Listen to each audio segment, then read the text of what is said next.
Hello children, in this video we are going to do question 15 of exercise 9.1. Question is, a straight highway leads to the foot of a tower. A man standing at the top of the tower observes a car at an angle of depression of 30 degrees which is approaching the foot of the tower with a uniform speed. 6 seconds later, the angle of depression of the car is found to be 60 degrees. Find the time taken by the car to reach the foot of the tower from this point.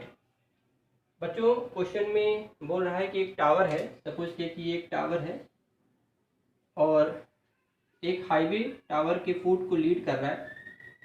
Suppose किया कि ये एक highway है, tower के foot को lead कर रहा है। बच्चों टावर के ऊपर एक आदमी बैठा हुआ है, सपोज किया यहाँ एक आदमी बैठा है और इस हाईवे पे एक कार है जो टावर के फुट की ओर अप्रोच कर रही है।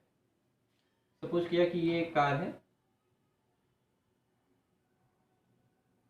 ये कार टावर के फुट की ओर यूनिफॉर्म वेलोसिटी से अप्रोच कर रही है।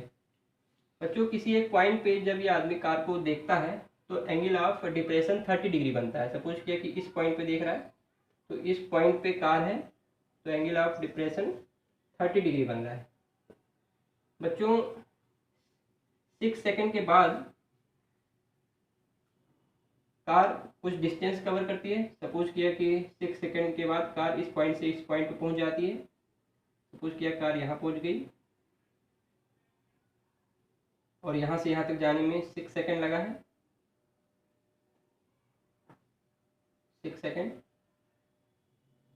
बच्चों इस पॉइंट पे जब कार पहुंच जाती है तब आदमी इस कार को ऑब्जर्व करता है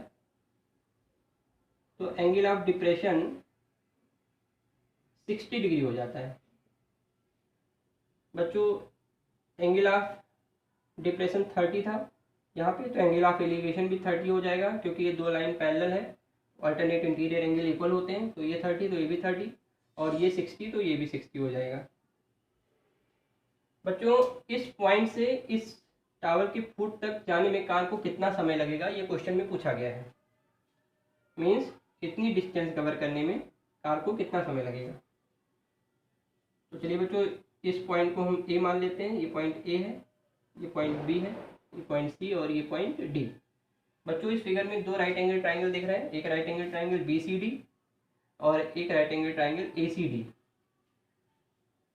हम इन दोनों राइट एंगल ट्राइंगल का यूज करके क्वेश्चन को सॉल्व करेंगे। हम कोई सा भी ट्राइंगल पहले ले सकते हैं। चलिए ये वाला लेते हैं, in triangle B C D. बच्चों बी सी डी ट्राइंगल लेंगे तो इसमें tan थीटा यूज करेंगे। tan theta equal to perpendicular upon base होता है बच्चों इस ट्राइंगल के लिए थीटा 60 है तो tan 60 हो जाएगा। Equal to perpendicular C D है अपॉन बेस बी सी है। बच्चों tan 60 की value √3 equal to C D upon B C.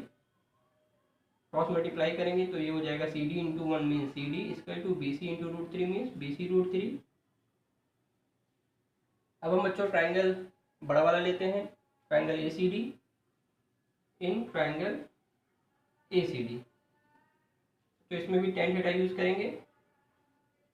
tan theta equal to perpendicular upon base.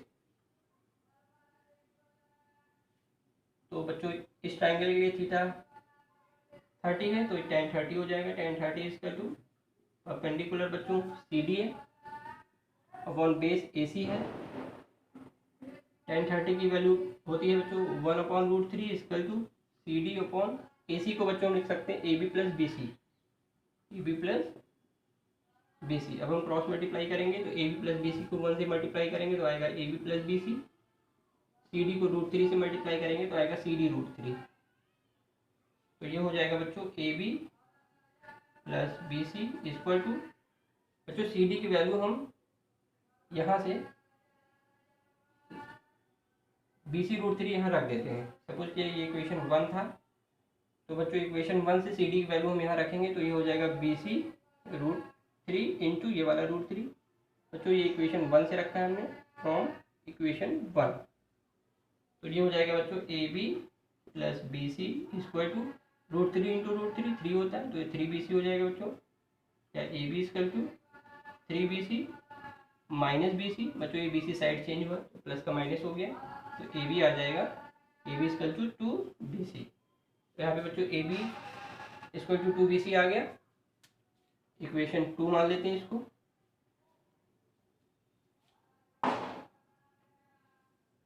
बच्चों सपोज किया कि कार की स्पीड है वो v है। Let speed of car be v मान लिया, और B से C तक जाने में t टाइम लगता है, and time taken by the car to go from B to C is t। B से C तक जाने में सपोज किया कि टाइम t लगता है और कार की स्पीड v है। बच्चों कार की स्पीड यूनिफॉर्म है तो हर जगह v ही होगी। बच्चों A से B तक जाने में 6 सेकंड लगते हैं, इससे हम स्पीड निकालते हैं। बच्चों स्पीड हम जानते हैं, speed equal to distance upon time होता है, डिस्टेंस अपॉन टाइम। बच्चों स्पीड को हमने v माना है तो v इक्वल टू डिस्टेंस बच्चों A से B तक AB है, अपॉन टाइम यहाँ लगा है A से B तक 6 सेकंड, तो b बच्चों आ गया यहाँ पे AB अपॉन 6। इसको इक्वेशन 3 मान लेते हैं। अब बच्चों B से C तक हम स्पीड निकालेंगे, speed equal to distance upon time, ये हम जानते हैं, फॉर्मूला होता है।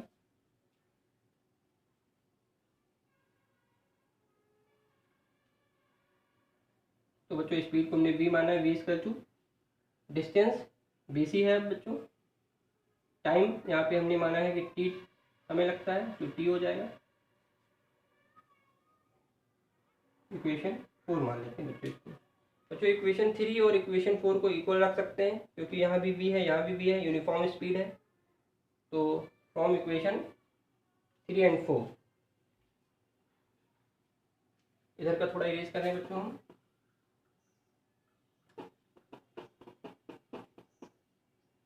तो फ्रॉम इक्वेशन 3 एंड 4 ये दोनों इक्वल हो जाएगा बच्चों। AB upon 6 equal to BC upon 3, cross multiply कर लीजिए तो ये हो जाएगा T into AB equal to 6 into BC, या T equal to 6 into BC upon AB, या T इक्वल टू बच्चों यहाँ पे AB की वैल्यू इक्वेशन 2 से हम रखते हैं तो ये हो जाएगा 6 इंटू BC अपॉन AB। बच्चों 2BC है, 2BC रख देंगे फ्रॉम इक्वेशन 2। इक्वेशन 2 से रखा है बच्चों हमने, BC कैंसिल, 2 3 या 6, तो T आ गया बच्चों 3 सेकेंड्स। यहाँ पे देखिए बच्चों B से C तक जाने में मीन्स B से टावर के फुट तक जाने में कार को 3 सेकेंड लगेगा।